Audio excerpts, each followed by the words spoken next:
GPS process.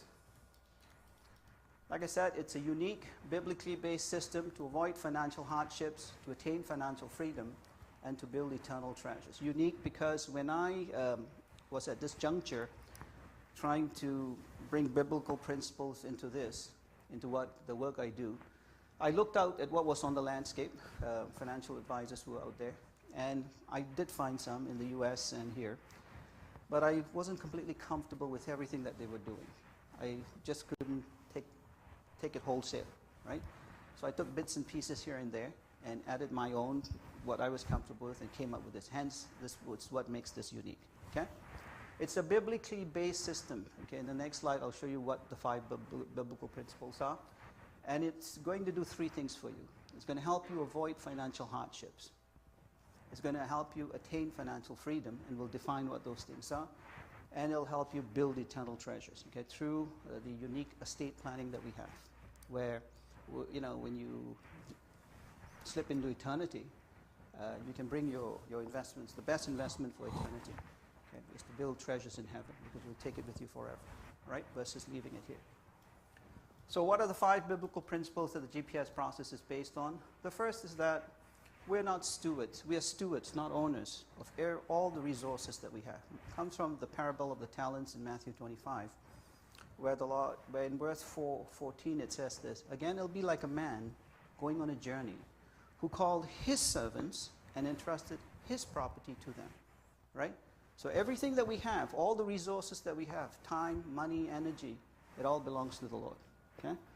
The second thing is that we're going to be held accountable. Now, many verses speak to that, but I'll pick the one from Matthew 25:19, which says that after a long time, the master of those servants returned and settled accounts with them.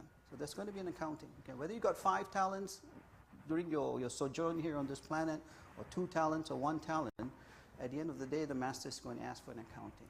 Okay? So let's be aware of that. The third thing is that we want to be completely debt-free, which is biblical and which is counterculture and contrarian. Okay? Financial services community out there makes money from your borrowing money. So we don't want to go that route. Okay? We just don't do that. If we are in debt, we're going to show you how to get out of debt. And then through emergency funds, we're going to show you how to stay out of debt for the rest of your life. Okay? The time will work for you if you have investments. Time will work against you if you have debts, because you're paying someone else's interest. You follow? So we want to be completely debt-free, the third one. The fourth principle is that we want to live within our means. Okay? This, you know, I don't know why people think that, you know, you can make $1 and spend $2 and keep doing this ad infinitum. Okay? That's going to be a day of reckoning, and, you know, it just cannot go on forever, and you see this happening.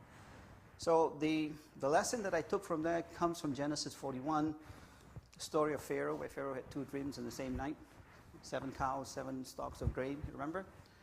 And then Joseph comes along and interprets the dream for him, saying that those 2 dreams are one and the same. Okay? The land of Egypt is going to have 7 years of abundance, followed by 7 years of famine. So he asked Pharaoh, Joseph, what should I do?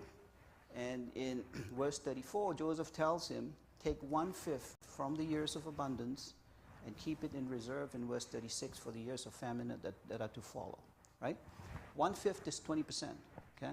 So I say, if the takeaway lesson there is this: if God counsels Pharaoh, right, 3,500 years ago, at a time of, you know, potential crisis in Egypt, to live within 80% of its income at the national level, where do we come off in 2012 at the individual level, at the corporate level, at the national level, to be living on 100, 200, 1,000, 2,000, 5,000% of our incomes because of the ready availability of credit?